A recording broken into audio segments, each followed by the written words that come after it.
হ্যাঁ বন্ধুরা, আর দোকান থেকে চিপস কিনে খেতে হবে না। চটপট তৈরি করে ফেলুন বাসায় নিত্য নতুন ডিজাইনের চিপস। একদম পারফেক্ট দোকানের মতো বাসায় তৈরি করতে পারবেন খুবই সহজে চিপস। আজকে আমি আপনাদের সাথে এই রেসিপিটাই শেয়ার করব কিভাবে বাসায় আলু দিয়ে চিপস তৈরি করতে হয়। পুরো ভিডিওটা না টেনে দেখে নিন, চটপট দেখে নিন।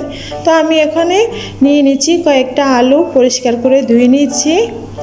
এই আলু দিয়ে কিন্তু আজকে আমি চিপস তৈরি করে আপনাদেরকে দেখাবো। আর আমি এখানে নিয়েছি একটা মেশিন। এই চালাতের মেশিনের সাহায্যে আমি কিন্তু নিত্য নতুন ডিজাইনের চিপস তৈরি করে দেখাবো। কীভাবে তৈরি করতে হয় আপনারা দেখে নিন। আমি কিন্তু এইটা দিয়েই কিন্তু ডিজাইন করে নেব।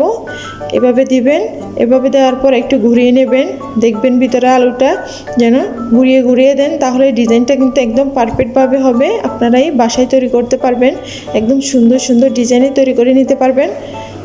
আমি আপনাদেরকে দেখাচ্ছি কিভাবে করতে হবে। পুরো ভিডিওটা দেখুন প্লিজ। ভালো লাগলে লাইক, শেয়ার এবং সাবস্ক্রাইব করে পাশে থাকবেন নিত্য নতুন ভিডিও পাওয়ার জন্য। একদম অসাধারণভাবে এই চিপস তৈরি করা খুবই সহজ। আপনারা চাইলে এই চিপস তৈরি করে বাসায় অনেকক্ষণ ধরে সংরক্ষণ করতে পারেন, 6 থেকে 7 মাস সংরক্ষণ করতে পারেন।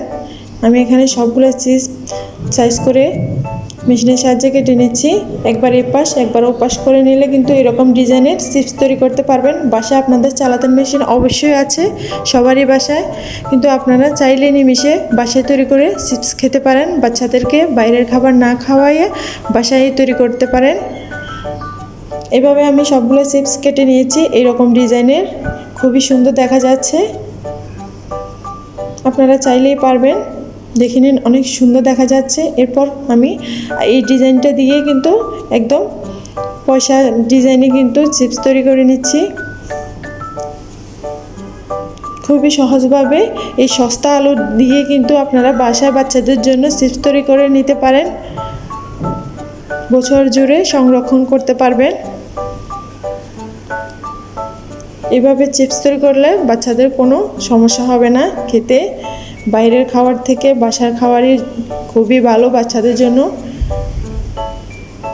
এভাবে আমি সবগুলা আলু কেটে নিয়েছি 2 রকম ডিজাইনে,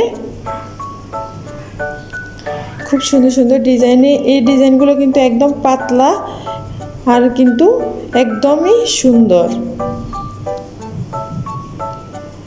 আপনার বাচ্চারা এটা দেখলে আর কোনো চিপসে খেতে চাবে না, শুধু এই চিপসটাই খেতে চাবে। দেখবেন, একবার বাসায় তৈরি করে দেখুন। তো আমি এখানে গরম পানি ফুটিয়ে নিয়েছি। গরম পানি ফুটানোর পর আমি চিপসগুলো দিয়ে দিচ্ছি। আলুগুলো দেওয়ার পর দেখতে হবে যেন আলুগুলা ফেটে না যায়। শুধুমাত্র 1 মিনিটই আপনি এটাকে একটু নাড়িয়ে নেবেন। সাথে দিয়ে দিচ্ছি লবণ। 1 মিনিট নাড়ানোর পর এটা ঢেলে ফেলবেন, না হলে কিন্তু এটা বেশি গলে যাবে, তাহলে আর চিপস হবে না। এরপর আমি ঢেলে নিচ্ছি একটা চালনিতে। পানিটা সরে গেলে আমি এবার শুকাতে দিয়ে দেব। তো আমি এখন নিয়ে যাচ্ছি ছাদে। আপনারা চাইলে ডিশ এবং কাপড়ের মধ্যে শুকাতে পারেন। আমি এটাতে দিয়েছি। একটা একটা করে উল্টিয়ে পাল্টে একটা একটা করে কিন্তু মেলে দিতে হবে ভালো করে, যেন একটার সাথে একটা না লাগে, তাহলে খুবই তাড়াতাড়ি শুকিয়ে যাবে। আপনি চিপস কিন্তু একদিনে শুকিয়ে যাবে। একদিনের মধ্যে আপনি অনেকগুলো চিপস সংরক্ষণ করতে পারবেন আমার মতো করে।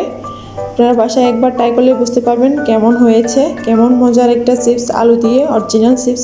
তো আমার এগুলো শুকানোর পর দেখুন কেমন মচমচা হয়ে গেছে, ঝরঝরা হয়ে গেছে। আমি কিন্তু এটা সংরক্ষণ করে রেখেছি, আপনারা চাইলেই সংরক্ষণ করে রেখে পারেন। আমি আপনাদেরকে ভেজে দেখাবো কেমন হয়েছে। কড়াইতে তেল নিয়ে দিলাম। এরপর আমি বাকিগুলা একটা বয়মে রেখে দিয়েছি, যাতে অনেক সময় ধরে খেতে পারে বাচ্চারা, যখনই চাইবে তখনই দিয়ে দিতে পারবো। দেখুন আমার চিপসগুলো একদম সুন্দরভাবে ফুলে যাচ্ছে, একদম দোকানের মতো পারফেক্ট চিপস। আপনারা চাইলে একদম পারফেক্টভাবে বানিয়ে নিতে পারবেন, বাচ্চাদেরকে বোঝানোর জন্য একদম পারফেক্ট আছে।